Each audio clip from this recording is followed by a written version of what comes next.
Bill, आपका स्वागत है और मुझे खुशी हुई। वैसे इस बार हमारे मिलने में शायद बहुत बड़ा गैप हो गया। G20 की पहले हमारी काफ़ी बातें हुई थी और आपने देखा होगा कि G20 एक प्रकार से काफ़ी दाएं बाएं चल रहा था। अब पूरी तरह उसका जिस हेतु से G20 का जन्म हुआ उस पर हम एक मेन स्ट्रीम में ले पाए हैं और शायद आप भी अनुभव करते होंगे। Well, the G20 is way more inclusive, and so it was fantastic to see that India, in hosting it, really raised things like digital innovation and how this South-South collaboration can be far more than just the dialogue with the North. It can actually be a system that improves health. And our foundation is so excited about the positive results that you've achieved here in India, that we'll be a partner in trying to take that into many other countries. आपकी बात सही है। जब मैं Indonesia में भी G20 में गया था तो दुनिया के सभी देशों की क्यूरियोसिटी ये थी कि आपने ये डिजिटल रिवॉल्यूशन कैसे लाया है। और तब मैं उनको समझाता था, एक तो मैंने इस टेक्नोलॉजी को डेमोक्रेटाइज कर दिया है, ये किसी की मोनोपोली नहीं रहेगी, ये जनता का होगा, जनता के द्वारा होगा और जनता में जो भी उभरती हुई टैलेंट इसमें वैल्यू एडिशन करेगी वो करती चलेगी, ताकि कॉमन मैन को भी टेक्नोलॉजी पर विश्वास पैदा होना चाहिए। जैसे 10 डॉक्टर होते हैं, सब MBBS होते हैं, लेकिन एक डॉक्टर के पास ज़्यादा लोग जाते हैं क्योंकि उसका भरोसा बन गया है। In areas like digital government, India is not only adapting technology, but it's actually leading the way. What are some of the things you're excited about? Health, agriculture and education. मैंने जो आरोग्य मंदिर बना है, 2 लाख आरोग्य मंदिर, आयुष्मान आरोग्य मंदिर विलेजेस में, ये जो मेरे हेल्थ सेंटर है उनको मैं डायरेक्टली मॉडर्न टेक्नोलॉजी से बेस्ट हॉस्पिटल के साथ उनको जोड़ देता हूँ। पहले शुरू में उनको लगता था कि डॉक्टर तो है नहीं, मुझे देखे बिना कैसे बताता है, लेकिन बाद में उनको समझ आया कि टेक्नोलॉजिकल इंस्ट्रूमेंट और सैकड़ों किलोमीटर दूर बैठा हुआ डॉक्टर भी उनको सही डायग्नोसिस कर रहा है, सही एडवाइस कर रहा है। तो लोगों का कॉन्फिडेंस बढ़ रहा है। जितना बड़ी हॉस्पिटल में होता है उतना ही छोटे आरोग्य मंदिर में हो रहा है। तो ये डिजिटल प्लेटफॉर्म की कमाल है।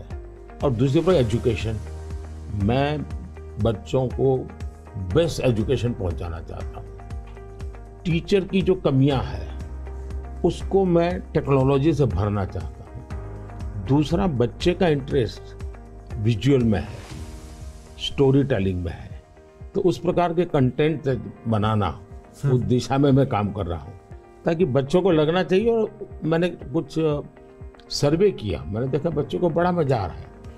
मेरे यहाँ एग्रीकल्चर में भी मैं बहुत बड़ा रिवॉल्यूशन ला रहा हूँ और मैं माइंडसेट बदलना चाहता हूँ।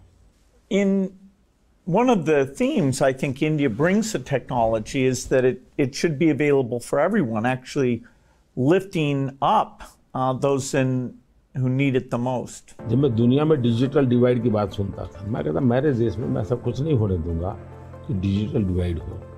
और डिजिटल पब्लिक इंफ्रास्ट्रक्चर ये अपने आप में बहुत बड़ी रिक्वायरमेंट है। आज मेरे यहाँ गांवों तक मैं ये डिजिटल फैसिलिटी पहुंचाना चाहता हूँ। तो मुझे लगता है वो बहुत बड़ा टारगेट ग्रुप है। महिलाएं तुरंत नई चीज़ों को स्वीकार करती है, ये मेरा अनुभव है मेरे देश में। उनके अनुकूल कौन सी चीज़ें मैं टेक्नोलॉजी में ले जाऊंगा तो वो एकदम से एक्सेप्टेबिलिटी बनती है। मैंने एक कार्यक्रम लिया है, नमो ड्रोन दीदी। इसके पीछे मेरे 2 लक्ष्य हैं। एक तो मैं भारत के गांवों में 3 करोड़ महिलाओं को लखपति दीदी बनाना चाहूँ, और वो भी एक गरीब परिवार से। तो मैं एक साइकोलॉजिकल चेंज करना चाहता हूँ। ये छोटी छोटी चीज़ें नहीं, बड़ी चीज़ें करनी है। दूसरा, गांव में महिलाएं मतलब यही काम करेगी, भैंस को चराएगी, गाय को चराएगी, दूध दोहेगी, नहीं, मैं उसके हाथ में टेक्नोलॉजी देना चाहता हूँ। मैं साइकोलॉजिकल चेंज लाना चाहता हूँ। गांव के सब लोगों को लगना चाहिए कि ये हमारे गांव को बदल रही है। एग्रीकल्चर को मैं आधुनिक बनाना, वैज्ञानिक बनाना, ये ज़रूरत मैं देखता हूँ। और उसी लिए मैंने ड्रोन दीदी का, और बहुत सक्सेसफुल चला। मैं इन ड्रोन दीदी से इन दिनों बातें करता हूँ, उनको इतनी खुशी है, वो कहते हैं हमको साइकिल चलाना नहीं आता था, आज हम पायलट बन गए, हम ड्रोन चला रहे हैं। सोचने का तरीका बदल गया है।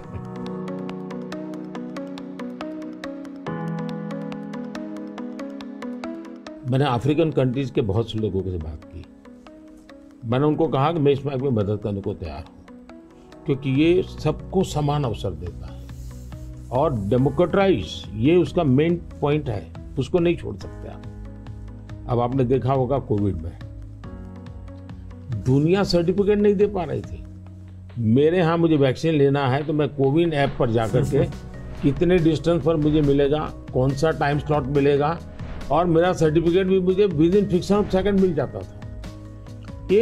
और कोविन मैंने ओपन सोर्स कर दिया था, कोई भी उसका उपयोग कर सकता है। तो ये मेरा होगा, उसका कारण डिजिटली बहुत लाभ हुआ है मेरे देश में।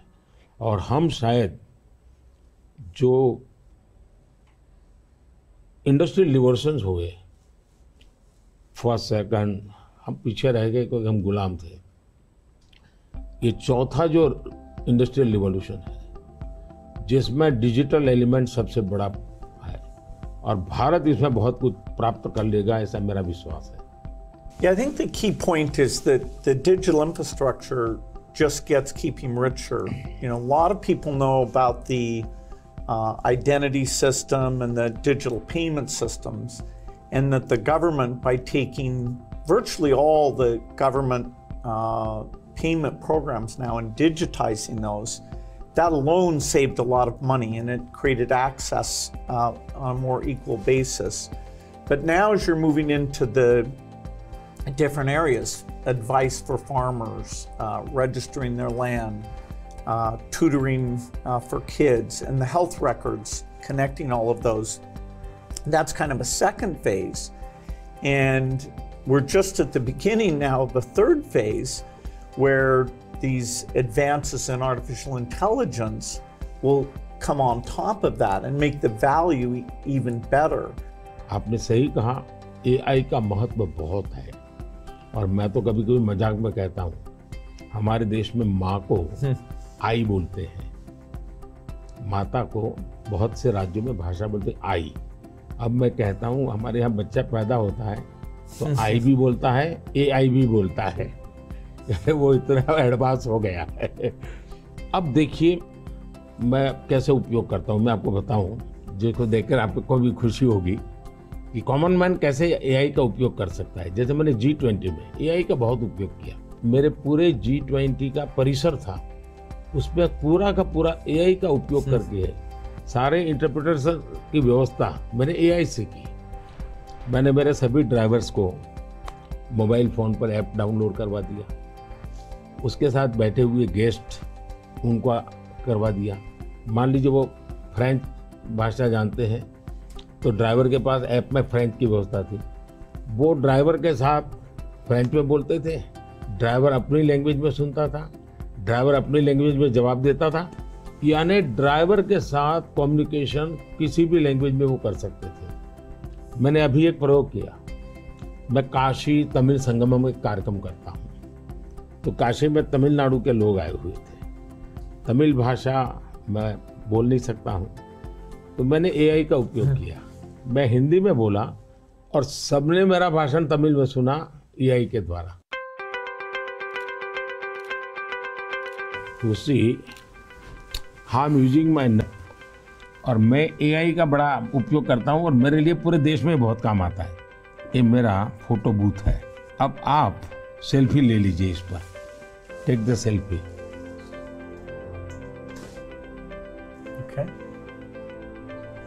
Yes. Wow. So you can see. Wow. Not only this, since last 20 years, मेरे साथ आपके जितने भी फोटो होंगे, जितने भी मेरी फोटो होंगे 20 साल की, सारे इस पर आ जाएंगे। कभी और किसी पब्लिक फंक्शन में मान लीजिए आपका एक 1/10 पार्ट दिख रहा है, तो वो फोटो में भी अगर मैं दिखता हूँ और आपका 1/10 भी दिखता है वो भी उसको वो रिकग्नाइज करके ले आता है। तो आज टेक्नोलॉजी का कैसे उपयोग हो सकता है, और मैं मानता हूं कि इस प्रकार के प्रयोग हमें वैल्यू एडिशन करते हैं। अब पहले क्या होता था, मैं कहीं जाता था, कोई फोटो मांगता था, देते थे। आज मैं कहता हूँ भाई तुम AI पर जाओ, मेरे नमो ऐप पर जाओ, फोटो बूथ में जाओ, खुद की सेल्फी ले लो, आपके साथ मेरा जितना भी फोटो होगा कि कोने में आप खड़े होंगे तो भी मिल जाएगा। तो हमने थोड़ा रोजमर्रा की जिंदगी में लोगों की मदद करने के लिए उपयोग करना चाहिए। तो मेरी कोशिश होती है कि पहले उसको कंफर्ट लेवल देना, उसको लगना चाहिए हाँ यार ये तो मेरे काम का है। जब काम में होता है तो फिर उसको इनोवेशन करता है, वो नई चीजें जोड़ देता है। I'd love to hear your view on how India sees AI. अगर हम AI को एक मैजिक के टूल के रूप में उपयोग करेंगे तो शायद बहुत बड़ा अन्याय हो जाएगा। या AI का उपयोग अपने आलसीपन को बचाने के लिए मैं करता हूं कि भाई मुझे किसी को चिट्ठी लिखनी है, मैं ड्राफ्ट नहीं करूंगा, मैं ChatGPT को कह दूंगा कि मेरी चिट्ठी ड्राफ्ट करके दे दो, तो ये गलत रास्ता है। मुझे तो ChatGPT के साथ कंपटीशन करना चाहिए, मैंने उसके साथ लड़ाई लड़नी चाहिए कि नहीं तुम ठीक नहीं कर रहे हो, तुम ये शब्द की जगह ये क्यों नहीं लाए। तो मैं AI से आगे जाने की कोशिश करूं। अब जैसे हमारे यहाँ बहुत सारी लैंग्वेजेस हैं, बहुत सारी बोलियां हैं, मैं AI को कहता हूं अब इन बोलियों को पकड़िए। मेरे एस्ट्रोनॉट्स को इंट्रोडक्शन के लिए गया था, तो हमारे एस्ट्रोनॉट्स किस प्रकार से काम करने वाले थे, जो रोबोट से मैं बात कर रहा था। मैंने रोबोट से काफ़ी बातें की और मैंने देखा कि मैं अलग अलग टोन में बोलता था, थोड़ा लहजा बदल के बोलता था, और मैं देख रहा था कि वो मुझे प्रॉपर रिस्पॉन्ड कर रहा था। फिर मैंने उसका नाम बदल करके पूछने की कोशिश की, तो फिर उसने रिस्पॉन्ड नहीं किया। तो मैंने कहा आपका AI, मैंने 3 मिनट 4 मिनट बात किया, अभी तक वो मेरी आवाज को रिकॉग्नाइज नहीं कर पाया। जब तक मैं उसका नाम नहीं बोलता हूं वो मुझे रिस्पॉन्ड नहीं कर रहा। मैं वो चाहता हूं कि मेरे आवाज को सेंस करे, और भले ही मैं उसका नाम न बोलूं लेकिन वो मेरे से बात करे। तो उन्होंने कहा ठीक है, will do this.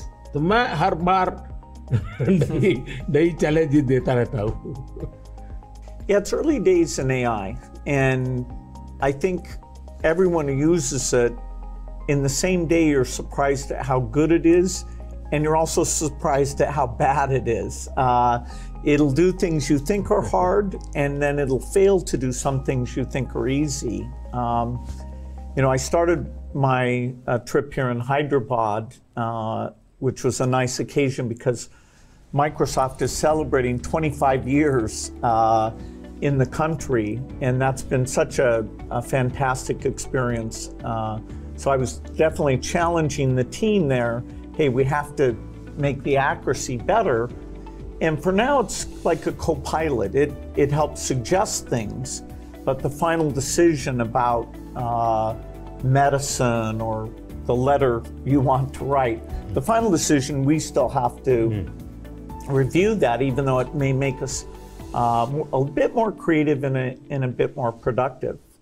It seems like AI is a huge opportunity, but there's some challenges that come with that. How do you think India will approach that?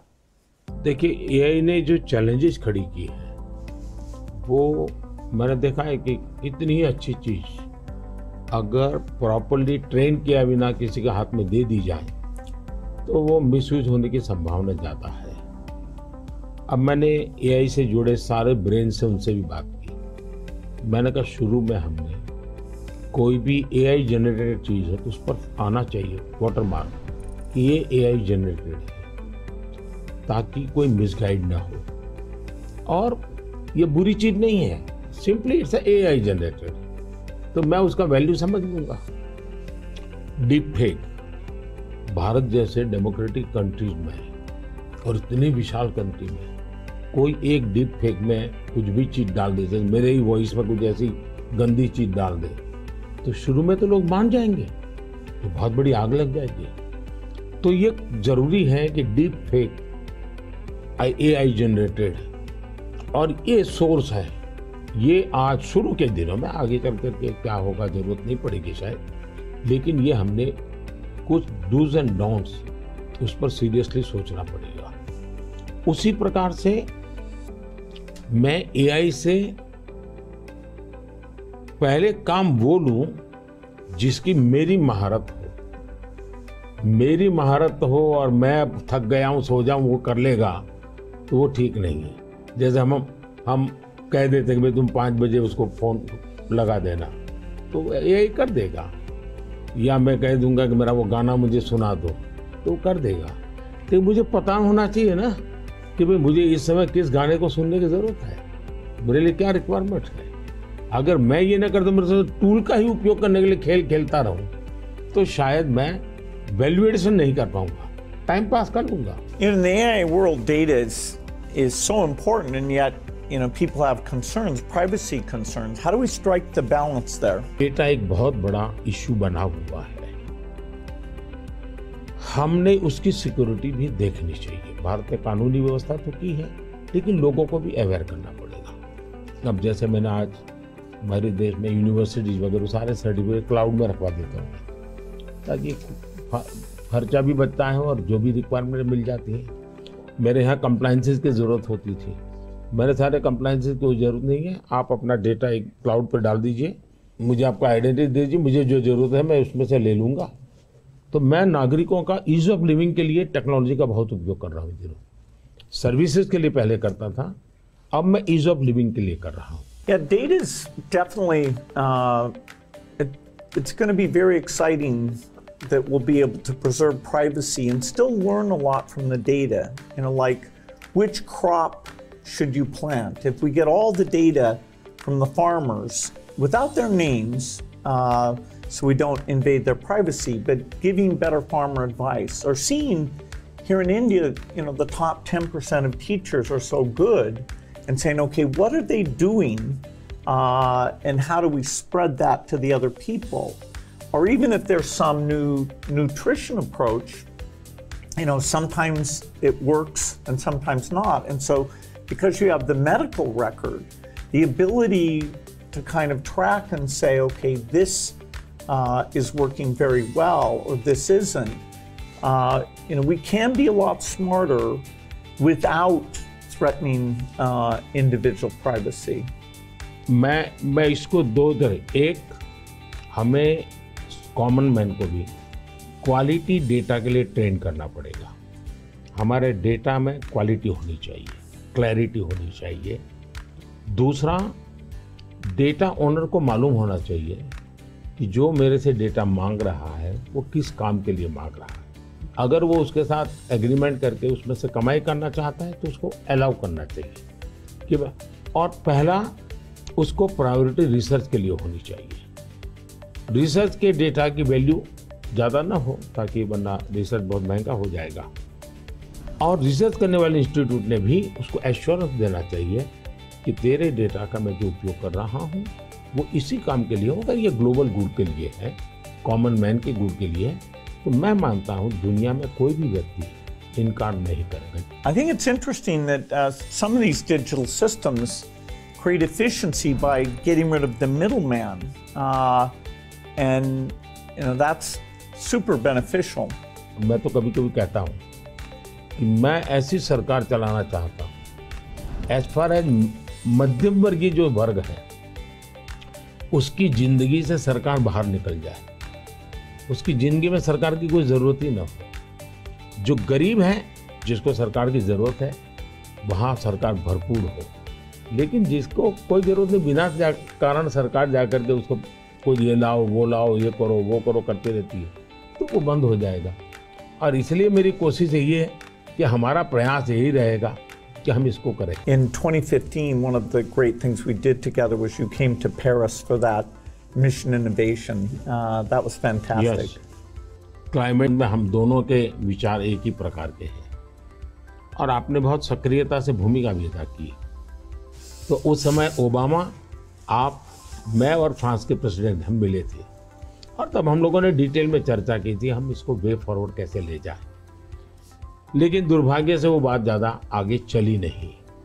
लेकिन G20 के बाद क्लाइमेट को लेकर एक वातावरण बना है कि भाई सब लोग अपनी अपनी जिम्मेवारी अदा करेंगे।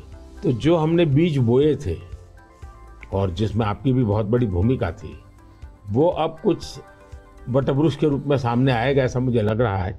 मैं समझता हूँ क्लाइमेट एक ऐसा विषय है, जरा खुले में जाकर के हम लोग बात करते हैं।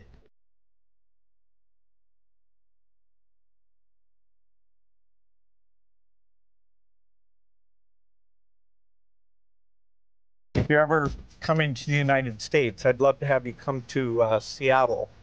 I'll be happy to come. No, fantastic. Come over here. Yeah. Is it okay? Yes. Huh? Yes. हाँ।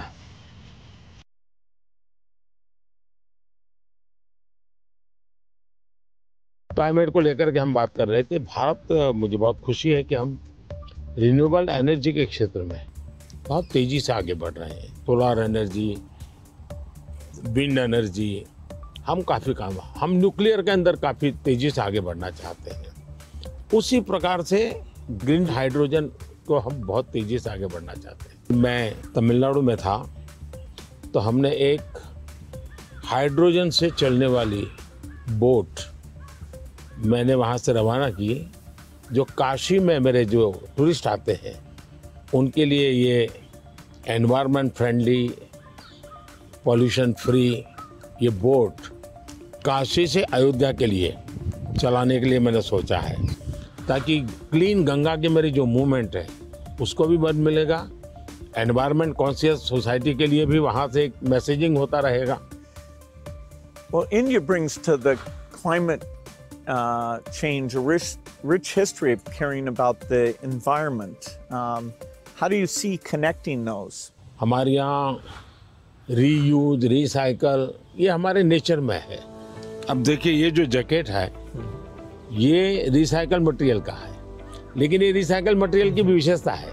इसकी विशेषता ये है, जो टेलर के यहाँ कपड़े के टुकड़े निकलते हैं ये सारा वेस्ट इकट्ठा किया हुआ है। फिर जो पुराने कपड़े हैं उसको भी इसमें लिया हुआ है, और 30-40% वेस्ट प्लास्टिक बोतल को लिया हुआ है, और उन सबको रिसाइकल करके ये कपड़ा बना है। Yeah, the innovation both here in India and the world is coming along. Are the goals that we set, staying below 1.5 degrees, we probably will miss that. Even 2 degrees isn't going to be so easy. And the thing you and I really emphasized in Paris is the need for innovation. If the green approach can be made as cheap or cheaper than the old approach, then the adoption will be very good. If it's more expensive, it's not clear who's going to be willing to pay for that. Should the rich countries pay for that? It's not fair to tell India to slow down, building basic infrastructure just because the West had those emissions. But you'll have to have some adaptation, because there will be some warming, particularly which farmers will have to take into account. मुझे लगता है कि हमने 2-pronged strategy की तरफ जाना चाहिए। एक तो है इनोवेशन, और इनोवेशन में हमारी जो रिक्वायरमेंट्स हैं वो क्लाइमेट फ्रेंडली कैसे हो, नेचर फ्रेंडली कैसे हो, उसमें इनोवेशन हो। भारत ने अभी अपने इस बजट में 1 लाख करोड़ रुपए का कॉर्पस फंड बनाया है, और यंग जनरेशन को हमने कहा है कि आप इनोवेशंस के लिए आइए। 50 साल तक इंटरेस्ट फ्री लोन हम देंगे और आप इनोवेशन कीजिए। 1 लाख करोड़ रुपए का मैंने जो अपकमिंग टेक्नोलॉजीज है, फ्यूचरिस्टिक टेक्नोलॉजी है, उस पर आप रिसर्च करिए, इनोवेशन कीजिए। तो मैं एक तरफ उनको प्रोत्साहित करूँ, लेकिन दूसरी एक बात है जिसको गंभीरता से ले, और ये वो लाइफस्टाइल, और इसलिए मैंने मिशन लाइफ शुरू किया है। और मैं जब लाइफ कहता हूँ तब लाइफस्टाइल फॉर एनवायरनमेंट, क्योंकि हमारी रोजमर्रा की जिंदगी में अगर हम क्लाइमेट फ्रेंडली लाइफस्टाइल स्वीकार नहीं करते, प्रो नेचर हम जीवन नहीं जीते हैं, तो हम बाहरी कितने ही प्रयास क्यों न करें, हम नए नए इनोवेशन करेंगे, नई नई चीजें जोड़ते जाएंगे, हम अपनी जिंदगी को ऐसी कैसे बनाए। अब हमारा मुसीबत क्या है, हमारा प्रगति का आंक क्या, तो भाई कौन सा देश कितना स्टील उपयोग करता है, कौन सा देश पर कैपिटल कितना एनर्जी कंज्यूम करता है, उसके आधार पर उस देश की इकोनॉमी में जा। अगर ये पैरामीटर रहेंगे तो फिर वो इलेक्ट्रिसिटी कंज्यूम करने के लिए कोशिश करेगा, स्टील कंजम्पशन की कोशिश करेगा, फिर स्टील उत्पादन के लिए लगेगा तो स्टील उत्पादन में कार्बन का प्रॉब्लम करेगा। मतलब हमने हमारी सोचने के तरीकों बदलना पड़ेगा। जब सोचने के हमारे पैरामीटर, जिंदगी के पैरामीटर, प्रगति के पैरामीटर हमने क्लाइमेट फ्रेंडली बनाने चाहिए। आज हमारे प्रगति के सारे पैरामीटर एंटी क्लाइमेट है। बिजली कंजम्पशन के आधार पर प्रगति नापी जाती है, स्टील कंजम्पशन के आधार पर प्रगति नापी जाती है। Yeah, I've been interested in your discussions about green GDP. Update me on your thinking. मैं तो कहता हूँ दुनिया को ग्रीन जीडीपी के कंसेप्ट को डेवलप करना चाहिए कि भाई तुम्हारी टोटल जीडीपी में ग्रीन जीडीपी कितनी है, टोटल रोजगार में ग्रीन रोजगार कितने हैं। हम एक नया आखिर टर्मिनोलॉजी बदलनी चाहिए दुनिया की। तो मैं समझता हूँ कि समस्या का समाधान हो सकता है। लेकिन अगर मैं कहूँगा मैं तो जितना उपयोग करता हूँ करूँगा, मैं तो इतनी बिजली उपयोग करूँगा, मैं इतना पानी बर्बाद करूँगा, मैं ये करूँगा। Now, getting consumers involved in this, where they prefer the product that's the clean product when they're buying a car, when they're buying any product, and changing their food consumption. You know, even if they don't go all the way to be a vegetarian, they can eat less beef and more chicken, or less chicken and more fish. You know, they can moderate a bit, and you know, we know that also has some health benefit as well. Not only that, मैं तो कहता हूँ vegetarian में भी सोचने की improvement जरूरी है। वेजिटेरियन में जैसे मिलेट, मैं यूएन के साथ मिलकर के मिलेट ईयर मनाया। मिलेट का फायदा यह है कि एक तो बिल्कुल बंजर भूमि में मिलेट पैदा होता है, मिनिमम पानी चाहिए, कोई फर्टिलाइजर नहीं चाहिए, और ये सबसे उत्तम प्रकार का फूड है, ये सुपर फूड है। अगर हम मिलेट को प्रमोट करते हैं तो वेजिटेरियन होने के बावजूद भी बहुत सी चीजें हैं जो ज्यादा नुकसान करने वाली है, उसमें भी अगर मिलेट पर शिफ्ट करते हैं तो बहुत फायदा हो सकता है। Yeah, when I was in Odisha, they were talking about how millet had been popular a long time ago, and then it came out of favor, and now there's a joint program with the foundation and the government. It's coming back up, and they even took me to some shops where the women were there showing these very nutritious, and actually they tasted good to me, millet crops. So that's a good message for the world. मैं देख रहा हूँ जी, millet में इतना बढ़िया production आना शुरू हो गया, अच्छी अच्छी कंपनियां मिलेट प्रोडक्ट में आ गई, और एक प्रकार से उसका वैल्यू एडिशन हो गया। मैं और कॉमन अब फैशन हो गई। हमारे यहाँ 5 स्टार होटल में जाइए तो मिलेट का मेनू अलग देते हैं, नॉर्मल वेजिटेरियन फूड का मेनू अलग देते हैं, और ज़्यादातर लोग मिलेट मेनू और उसके कारण मेरे छोटे किसान की इनकम भी बढ़ी है और पानी बहुत बचत हो रही है, तो बहुत बड़ा फायदा होने लगा है। Well, during the pandemic, you know, it was fantastic that the vaccines got invented, and India made a lot of those.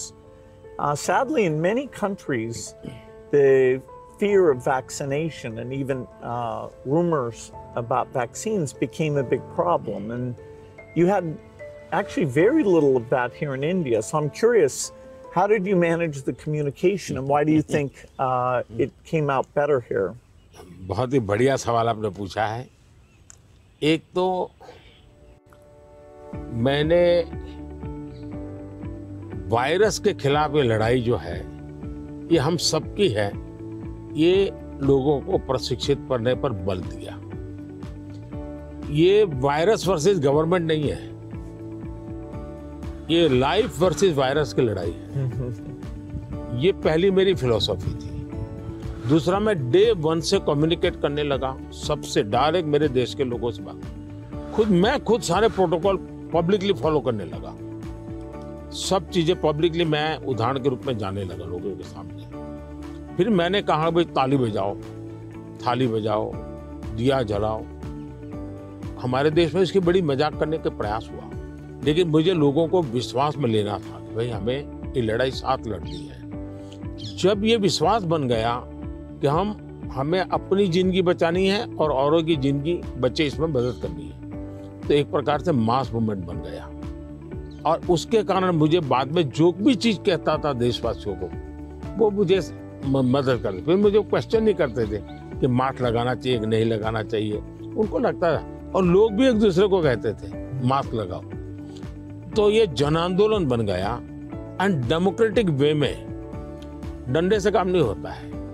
आप लोगों को एजुकेट कीजिए, उनको कन्विंस कीजिए और उनको साथ लेकर के चलिए। ये मेरा बहुत बड़ा अभियान रहा और उसके कारण मुझे वैक्सीन में बहुत बड़ी सभा, किसी ने मुझे रोका नहीं। आर्थिक रूप से मुझे बहुत बड़ा बोझ आया क्योंकि मुझे वैक्सीन बनाने में रिसर्च करनी थी, फिर विश्वास दिलाना था कि यही वैक्सीन चलेगी, कि मैं खुद सबसे पहले वैक्सीन लेने लग गया। और मेरी 90 की मेरी माँ थी उस समय, मेरी माँ ने भी पब्लिकली वैक्सीन लिया, तो मैंने उदाहरण करके दिखाया, तो लोगों को भरोसा पड़ा कि भाई ये जिंदगी बचा सकती है।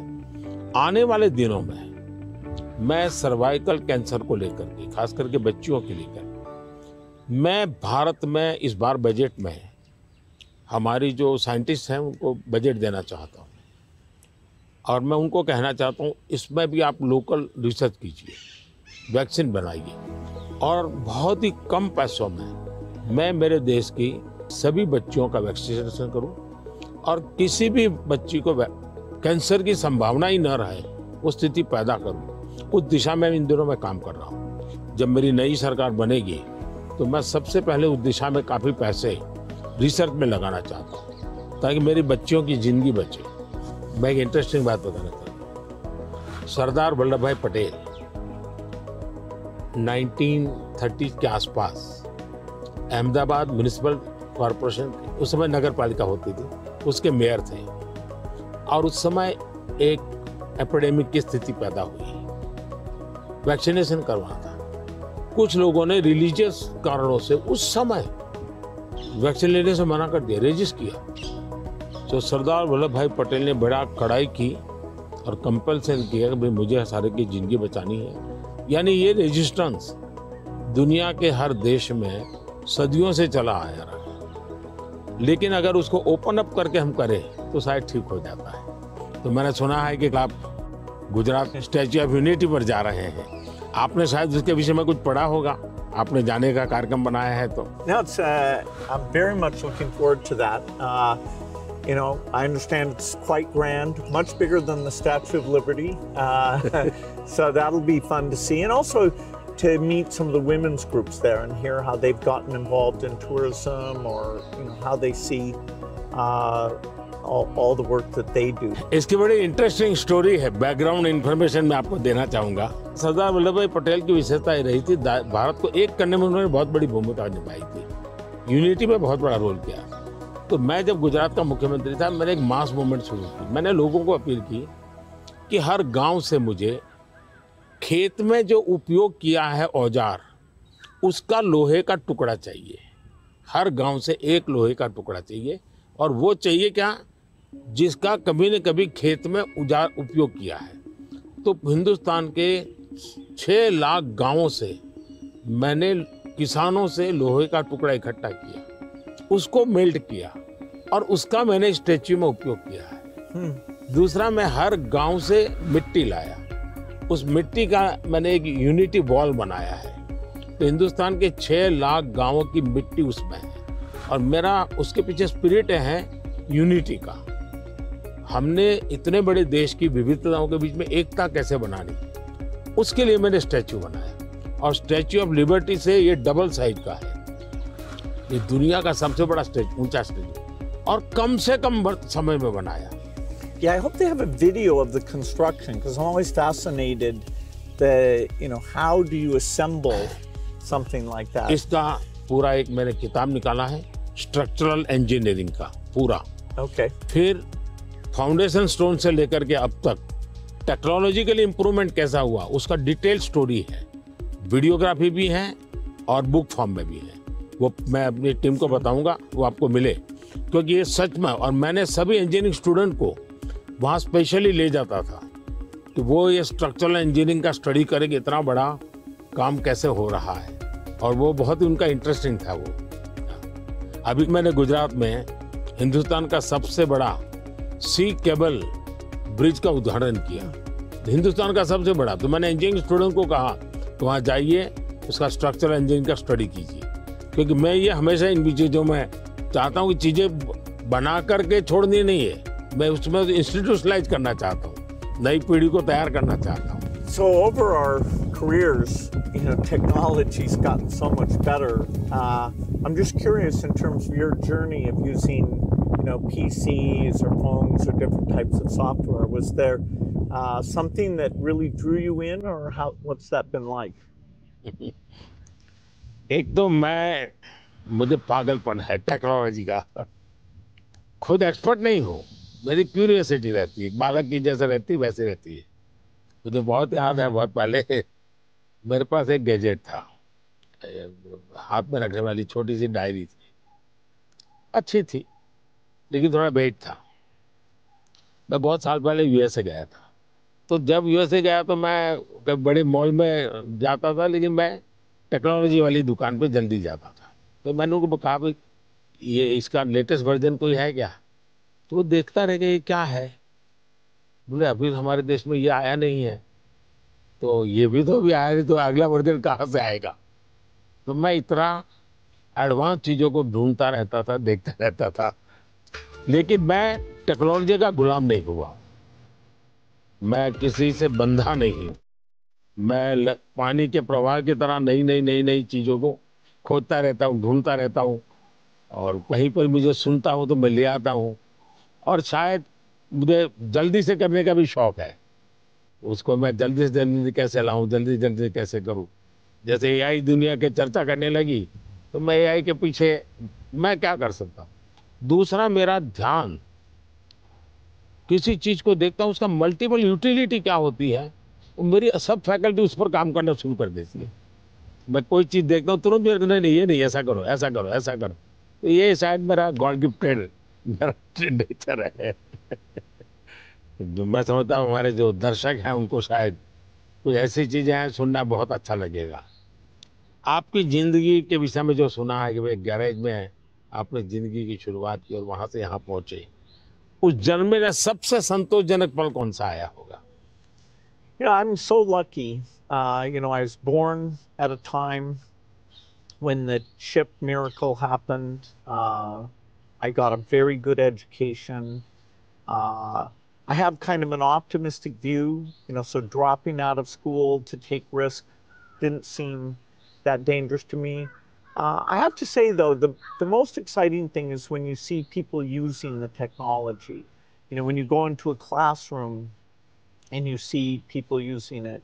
In a certain sense, I always wanted software for my own curiosity, and that I could take courses online and all that, and to see that other people, not only does it work for them, but it's kind of empowering them. That's been very gratifying. We still have a lot of limitations, but in that event with all the Microsoft India employees, it was kind of a milestone to see, okay, what had been a dream now was a group of brilliant people taking it to the next level. कौन सी किताब होगी जिसने आपको बहुत प्रभावित किया होगा? Well, I think the one of people are going to read one is Steven Pinker wrote one called The Better Angels of Our Nature. If you learn about the world, you see all the shortcomings. Children are still dying, and it can actually, the more you learn, it can seem very bleak. But the truth is, we have made incredible progress. More children are surviving, and so we have to both be upset that it's not good enough, but also understand that incredible progress. And so I thought that book really captures that duality in a brilliant, brilliant way. One question I've always wanted to ask you is, you're one of the hardest working people ever, but I'm just curious, when you do want to relax, do you have a game or something that helps you to take time off? मेरे यहाँ relaxation auto pilot है, और वो मेरे जिंदगी को मिली हुई एक स्पिरिचुअल प्रसादी है मेरे गुरुजनों से, जो मुझे बहुत बड़ी ऊर्जा देती है। काम ज़्यादा कर सकता हूँ, करता हूँ, वो मेरा कोई फिजिकल एनर्जी के कारण है ऐसा मुझे नहीं लगता है, मेरे कमिटमेंट के कारण है।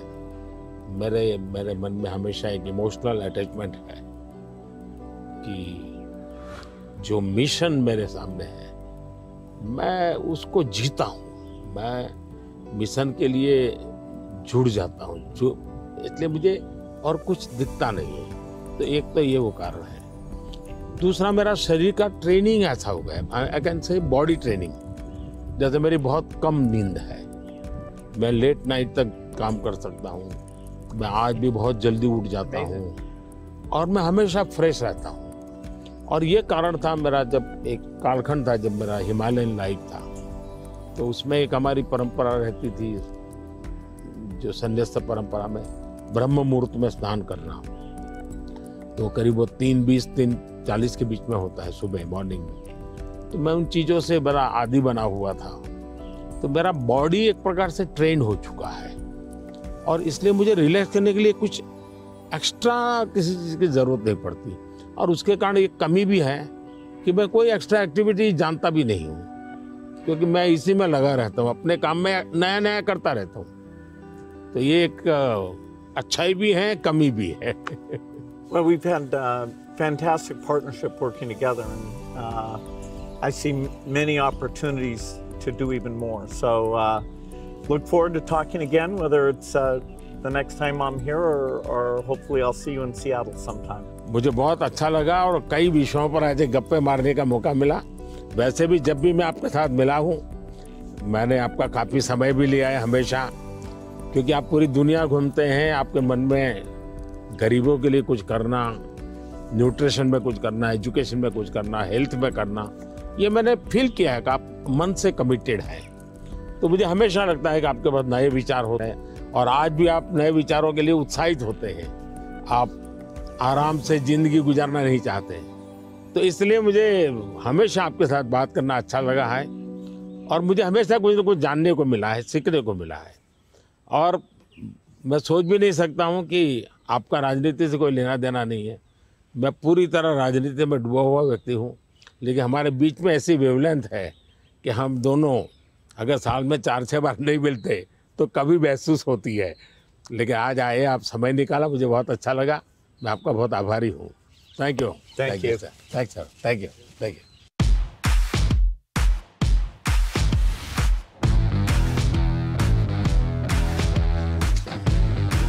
These are some nutrition books. Finally, we're making progress on nutrition. Yes, thank you.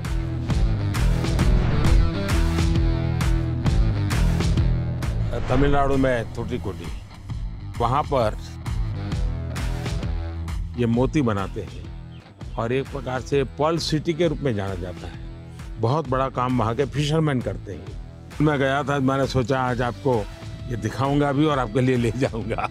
Very generous. Thanks so much. Bharat में वैसे टेराकोटा एक बहुत पुरानी परंपरा है, लेकिन ये तमिलनाडु का आर्ट है। ये बहुत पॉपुलर होता है, मंदिरों में रहता है, घरों में भी रहता है, पूजा के लिए भी इसी प्रकार की विशेष चीज़ें बनाते हैं वहाँ। ये है पश्मीना स्क्राफ्ट है और ये हमारे यहाँ बहुत ही पॉपुलर है कश्मीर में। ये केसर है, ये भी कश्मीर का है। सारा किसानों का ये पूरा वैल्यू एडिशन होता है और बहुत ग्लोबली एक्सपोर्ट होता है। ये हमारे यहाँ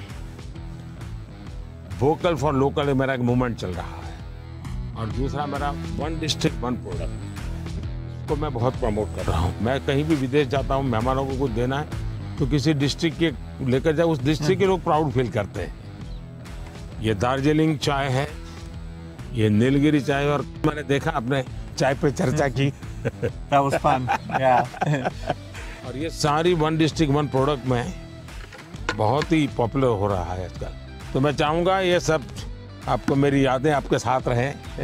Yes, you're very generous. I look forward to that. It'll remind me of Thank you. our time together.